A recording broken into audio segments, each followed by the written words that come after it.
Aslema Youssef Hamza, je suis responsable du club Atuj Durable.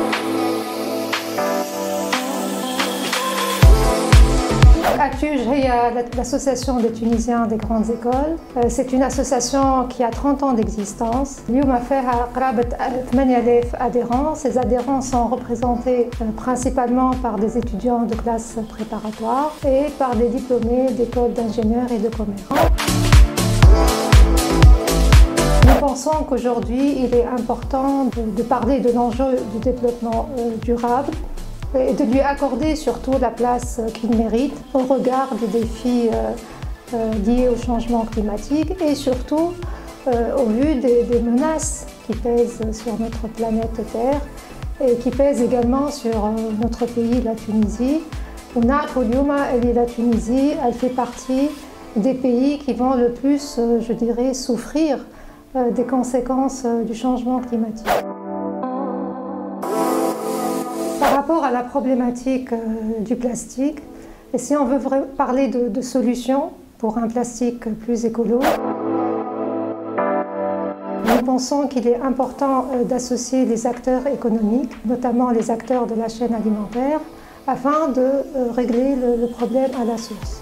اليوم في تونس 60% du plastique est destiné au secteur de l'agroalimentaire.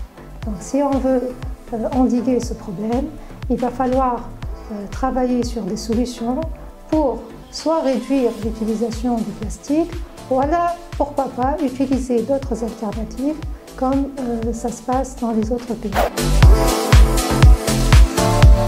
Nous avons organisé une conférence intitulée « Tunisie, quel rôle des industries agroalimentaires pour un plastique plus écolo ?»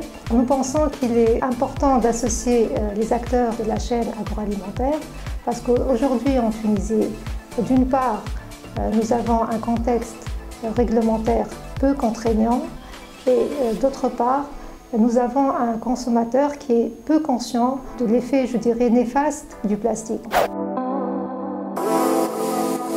Alors si on regarde ce qui se passe en dehors de nos frontières, les solutions sont possibles et pas toujours coûteuses. Par exemple, on peut réduire le poids du plastique, et ça se fait d'ailleurs en Tunisie. On essaie de réduire par exemple le poids des bouteilles en plastique. On essaie également de réduire la hauteur du bouchon en plastique de la bouteille d'eau par exemple.